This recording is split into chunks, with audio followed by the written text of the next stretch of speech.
Ça, c'est le comment. Maintenant, si vous voulez gagner de l'argent, vous devez avoir quelque chose en contrepartie à donner. La vente vient accompagner la chose à donner, la chose à offrir. Parce que l'argent ne tombe pas du ciel. Comme je vous ai dit, on ne le ramasse pas non plus. C'est un outil d'échange. Donc, vous devez avoir quelque chose à donner en contrepartie. Soit donner un savoir, donner un savoir-faire, donner une compétence, un produit ou un service. Et si vous n'avez pas ce produit à donner, vous n'avez pas un service à donner, vous n'avez pas une compétence à donner, vous n'allez pas gagner de l'argent. Parce que l'argent ne tombe pas du ciel. Et on ne le ramasse pas non plus. Beaucoup d'Africains sont. C'est pourquoi je vous ai dit que vous ne pouvez pas sortir de la pauvreté en priant à la mosquée ou à l'église. Vous ne pouvez pas.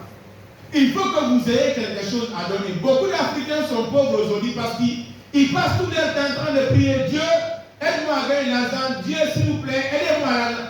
Mais comment l'argent là-bas béni, ça ne tombe pas du ciel, on ne ramasse pas non plus. Il faut avoir quelque chose à échanger pour gagner de l'argent. Parce que l'argent est un outil d'échange.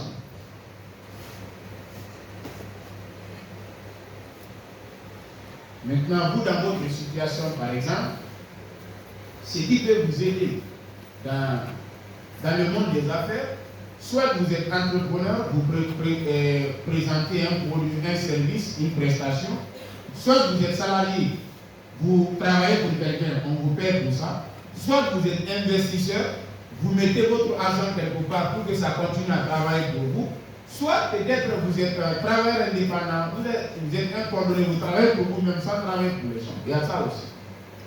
Donc toutes ces manières-là vous permettront quand même de gagner de l'argent, d'être autonome.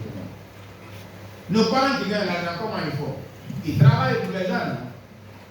Mais toi tu es là, tu ne fais rien, tu n'as rien à offrir et puis tu dis que tu veux gagner de l'argent. Dieu aide-moi. Comment tu vas sortir de la pauvreté?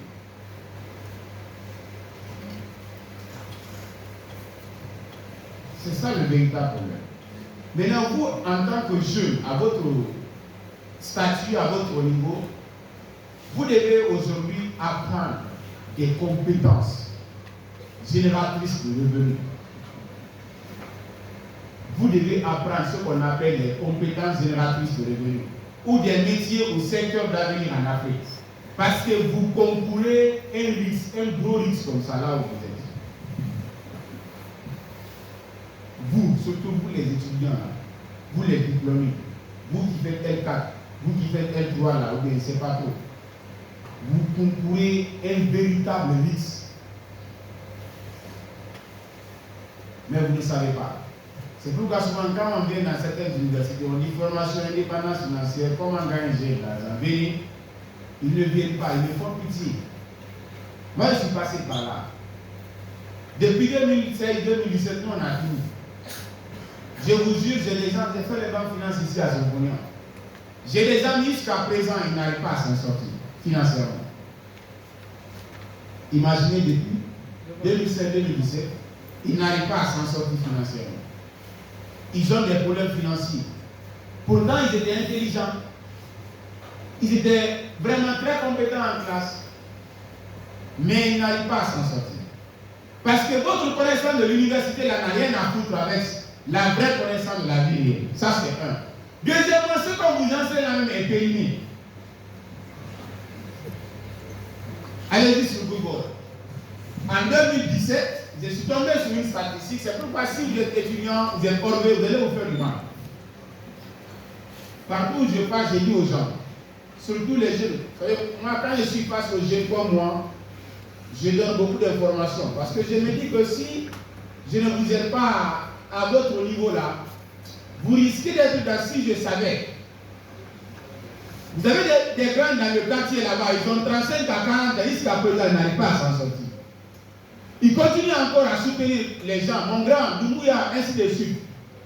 Ils n'ont rien à faire, ils sont dans les politiques, c'est-à-dire ils sont dans les mamayas, ils n'ont rien à faire. Ça fait pitié.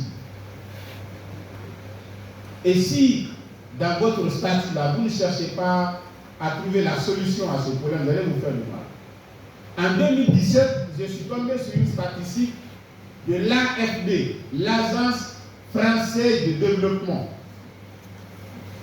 qui dit qu'en Afrique, 70% de tout ce qu'on enseigne dans le système éducatif, 70% de tout ce qu'on enseigne dans le système éducatif est obsolète depuis 30 ans. Depuis 30 ans, tout ce qu'on enseigne dans le système éducatif africain est périmé. Ça ne correspond pas au monde du travail, à la réalité de maintenant. C'est périmé à 70%. Donc ça fait que si vous sortez, vous avez du mal à trouver de l'emploi aujourd'hui, même si vous êtes le plus brillant, même si vous êtes majeur de votre promotion. Pas parce que vous n'êtes pas intelligent, ou parce que vous n'êtes pas compétent, mais parce que tout simplement vous n'êtes pas compatible à la réalité terrain. Ce qu'on vous a enseigné et ce que les entreprises recherchent aujourd'hui, il n'y a pas de compatibilité, il n'y a pas de correspondance. Sinon, il y a beaucoup de travail. Il y a le travail, ça ne finit pas, mais vous n'êtes pas compatible. Vous ne correspondez pas à ce qu'on recherche.